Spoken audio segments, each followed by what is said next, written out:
Hi everybody, and welcome to Once Upon a Scarf. This channel celebrates all that is wonderful about vintage scarves, how to find them, how to appreciate them, and how to wear them. Today, I'd like to spotlight one of the greatest scarf brands ever, starting in 1971 and still going strong today. That brand is Ferragamo, best known for shoes, but really quite extraordinary in scarf design over the decades, beginning with fantastical animals made up entirely of flowers, on down to great botanicals and bird and wildlife scenes. Printed with exquisite sensitivity on heavy silk, these scarves are always a great find for the vintage lover, usually for under $100. So let's take a closer look at the legend. The Ferragamo story is extraordinary, and it all started with a young boy's love of shoes.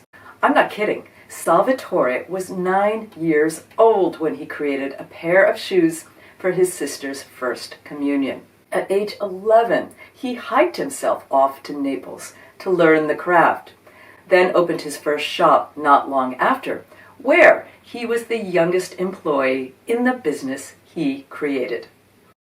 As a teenager, he was off to Hollywood, where he dressed the feet of stars ranging from Greta Garbo to Audrey Hepburn and more. Then back to Italy, Florence to be specific, where he founded the house that still stands today. Ferragamo sadly died young in 1960. His widow Wanda and mother of his 6 kids took over the business.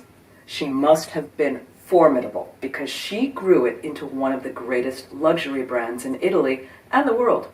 The whole family was involved. Daughter Fiamma created the famous Verena bow-designed shoes, and daughter Fulvia entered to bring in the silk scarves.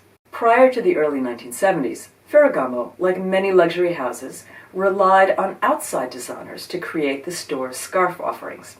These designers worked at Italy's great silk manufacturers up north in Como. But then daughter Fulvia had the idea of bringing the design process in-house, which quickly led to the look we know and love today.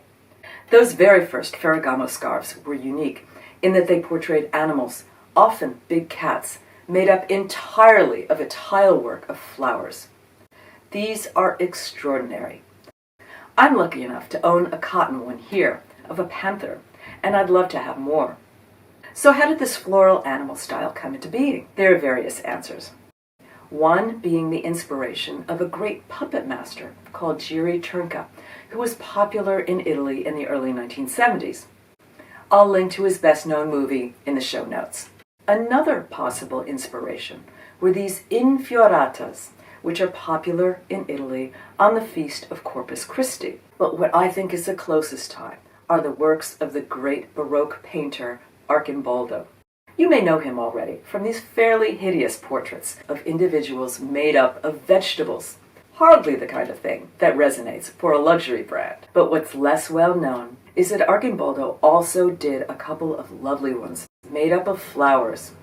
And if we zoom in close to the skin of this flora, we see that the concept matches almost precisely to the patterning on our panther. The House of Ferragamo went on to be inspired by animals, birds, and flowers generally. These were riffs and tweaks on engravings made hundreds of years earlier. Even America's own John James Audubon provided inspiration. So when we're looking at a Ferragamo scarf, we are seeing anatomically and botanically correct specimens transformed into art. In 2021, the house celebrated this grand tradition with an exhibition of Ferragamo scarf designs. This is one of those shows I wish I had seen in person. Here's some footage from it, featuring the albums, mood boards, and of course scarves themselves, mounted as artworks in all their glory. There's a full video produced on this show, and it's phenomenal.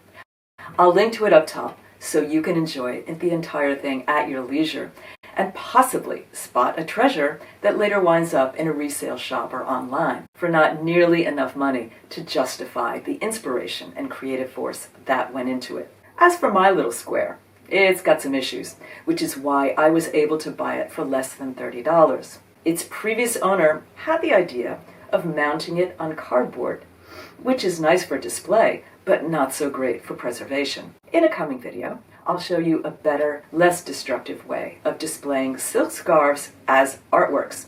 In the meantime, I urge you to get out there and look for a Ferragamo masterpiece, whose heritage is a story of family values, where the greatest value of all was the pursuit of beauty and sharing it with the wider world. And that's today's scarf story.